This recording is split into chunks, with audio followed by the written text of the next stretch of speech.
Sir, तुमच्या ज्योतिषालयामध्ये रत्न खरेदी करायला किती गर्दी होते, पण त्या रत्नांचा त्यांच्या आयुष्यावर खरंच काही परिणाम होतो का?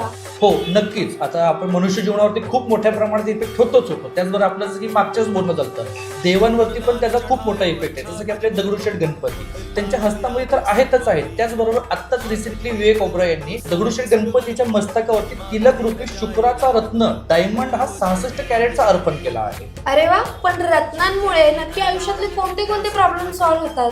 तसं पाहायला गेलं सगळेच प्रॉब्लेम सॉल्व्ह होतात. तसं सगळ्यात मेन महत्त्वाचे प्रॉब्लेम म्हणजे पैशांना अनुसरून.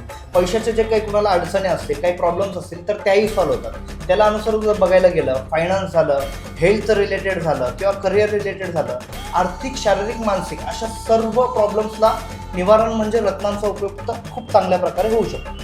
पण सर, योग्य रत्नांची निवड कशी करायची ज्याने त्यांच्या आयुष्यातील प्रॉब्लेम सुद्धा सॉल्व्ह होतील? त्याकरिताच आपण प्रथमच पुण्यामध्ये रत्नांचं मोफत एक्झिबिशन घेऊन आलो आहोत. त्यामध्ये आपण कुंडलीचं परिपूर्णपणे विश्लेषण आणि रत्नांचं योग्य ते मार्गदर्शन आपण सुचवणार आहोत. मग जर तुम्हालाही तुमच्या आयुष्यातील सर्व प्रॉब्लेम सॉल्व्ह करायचे असतील तर या भव्य दिव्य एक्झिबिशनला एकदा तरी नक्कीच भेट द्या, कारण इथे कोणतंही रत्न खरेदी केल्यानंतर रत्नासोबतची चांदीची अंगठी आणि कुंडली तुम्हाला अगदी फ्री मध्ये मिळणार आहे.